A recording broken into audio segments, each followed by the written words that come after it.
ماشاء اللہ بڑا خوبصورت اور پرمغز بیان فرمایا جناب فیض یافتہ حضرت ابوالحقائق حضرت علامہ مولانا محمد جاوید احمد ساکی مجدی صاحب نے. ابھی انشاءاللہ ہمارے جامعہ کے ایک سینئر استاد درس نظامی کے آپ استاد ہیں اور عالم دین بھی ہیں، حضرت علامہ مولانا خطیب اہل سنت جناب محمد بابر ظریف قادری رضوی، وہ تشریف لاتے ہیں اور کیلانی نقش بندی ماشاءاللہ. یہ اللہ کا شکر ہے کہ ہمیں ساری نسبتیں حاصل ہیں. آپ تشریف لاتے ہیں. نعرہ تکبیر، نعرہ رسالت. یہ نعرے میں اسی لیے لگوا رہا ہوں کہ ذرا تھوڑی توجہ میرے رہنی چاہیے تھی. نعرہ تکبیر، نعرہ رسالت، نعرہ تحقیق، نعرہ حیدری، علماء اہل سنت.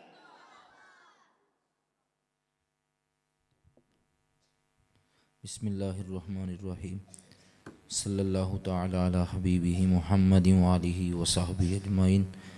الحمدللہ وحدہ والصلاة والسلام علی من لا نبی بعدہ وعلی آلہ وصحابہ الذین اوفوا عہدہ. اما بعد فاعوذ باللہ من الشیطان الرجیم. بسم اللہ الرحمن الرحیم. قال اللہ تعالی فی القرآن المجید والبرہان الرشید.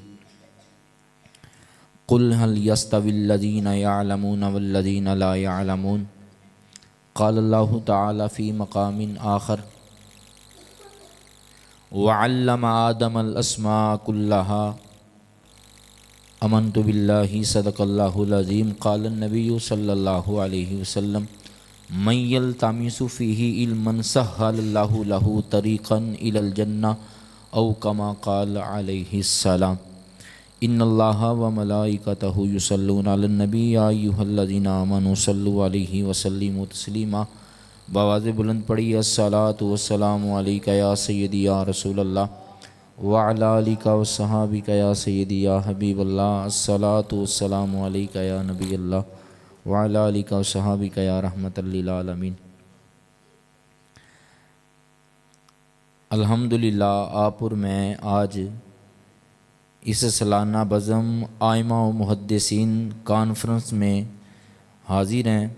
دعا ہے کہ رب کریم اس کے توسل سے ساکی ملت کی قبر پر اپنی ڈیروں برکتوں رحمتوں کا نزول فرمائے. حضرات محترم، میرے ذمہ جو موضوع لگایا گیا ہے وہ ہے صحاح ستہ میں سے ایک کتاب ابو داود شریف اور اس کے مصنف کا مختصر تعارف. حضرات محترم، کتاب پڑھنے سے علم حاصل ہوتا ہے اور علم کے بارے میں اللہ کریم قرآن کریم میں ارشاد فرماتا ہے قل هل يستوي الذين يعلمون والذين لا يعلمون. اے پیارے محبوب فرما دیجئے عالم اور جاہل آپس میں برابر نہیں، جاننے اور نہ جاننے والا آپس میں برابر نہیں. اب اس مقام پہ یہاں پہ استفہام انکاری ہے، یعنی ترجمہ تو یہ بنتا ہے کیا جاننے اور نہ جاننے والے برابر ہیں، اور استفہام انکاری ہے تو معنی یہی ہوگا یعنی عالم کی شان اور ہے اور جاہل کی شان اور ہے. جاہل عالم کا مقابلہ نہیں کر سکتا. آپ دیکھیں پہلے پارے میں اللہ کریم نے فرمایا وعلم آدم الاسماء کلھا ثم عرضهم علی الملائکہ. اللہ کریم نے حضرت آدم علیہ السلام کو چند اشیاء کے نام کا جب علم عطا کیا اور پھر فرشتوں کو ان چیزوں پر پیش کیا، پھر جب فرشتوں کو ان کا علم نہ معلوم تھا تو پھر اللہ کریم نے اس علم کی بنا پر حضرت آدم علیہ السلام کو بقیہ پر فضیلت عطا فرمائی. اور حدیث پاک کریم آقا فرماتے ہیں من یلتمس فیہ علما سہل اللہ لہ طریقا الی الجنہ. جو بندہ دین کی تڑپ لے کر کسی رستے پہ چلتا ہے اللہ کریم اس کے لیے جنت کا رستہ آسان فرما دیتا ہے.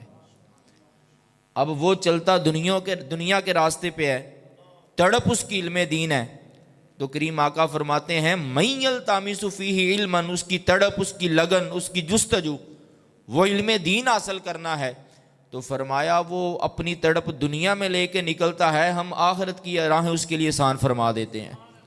اور کریم آقا نے فرمایا من یرید اللہ بہ خیرا یفقہہ فی الدین، اللہ کریم جس کے ساتھ بلائی کا ارادہ فرماتا ہے اسے دین کی فقاہت عطا فرما دیتا ہے۔ حضرات محترم، صحاح ستہ میں سے ایک کتاب جو ابو داود شریف آپ پڑھتے ہیں، اس کے مصنف کا نام سلیمان بن اشعث ہے، اور آپ کی کنیت ابو داود ہے، آپ کا نام ابو داود نہیں ہے، آپ کی کنیت ہے، آپ کا نام سلیمان بن اشعث ہے، اور آپ کو علم حدیث میں وہ ملکہ حاصل ہے کہ آپ کے ہم عصر اور آپ کے وقت کے پائے کے محدثین میں سے ابراہیم حربی، آپ یہ کہتے تھے ابو داود کے لیے اللہ نے علم حدیث کو ایسے نرم فرما دیا ہے جیسے اللہ کریم نے اپنے نبی داود علیہ السلام کے لیے لوہے کو نرم فرما دیا تھا، اس طرح اللہ کریم نے ان کے لیے علم حدیث کو نرم فرما دیا ہے۔ اور جرح اور تعدیل کے بارے میں آپ جو حفاظ تھے ان میں سے آپ کا شمار ہوتا تھا، جرح اور تعدیل بھی علم حدیث میں ایک آگے علم ہے، اور ان کے جو حفاظ تھے ان میں سے ایک جو حافظ ہیں حضرت ابو داود علیہ رحمت الرحمان ہے۔ حضرات وقار، آپ کی جو کتاب ہے ابو داود شریف، ان کے اس کے اندر جو حدیث کا ذخیرہ ہے وہ ماخذ ہے کس کا؟ حنفی احباب کے لیے بڑی جامع اور مانع ہے، اور جتنے بھی حنفی احباب کے مسائل ہیں ان پر اگر دلائل ڈھونڈنے ہو تو کتابوں میں سے کتاب کا نام ابو داود شریف ہے۔ آپ نے اپنی کتاب کے اندر مختلف باب باندھے اور ان کے اندر آپ نے مختلف کتابیں باندھی۔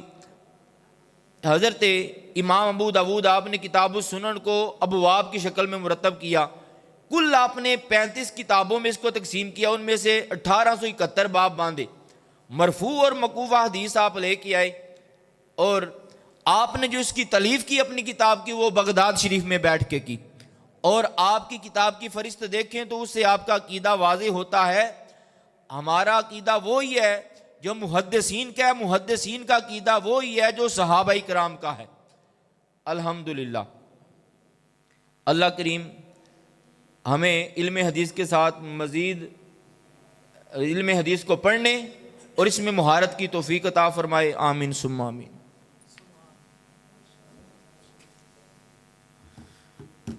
ماشاء اللہ، نعرہ تکبیر۔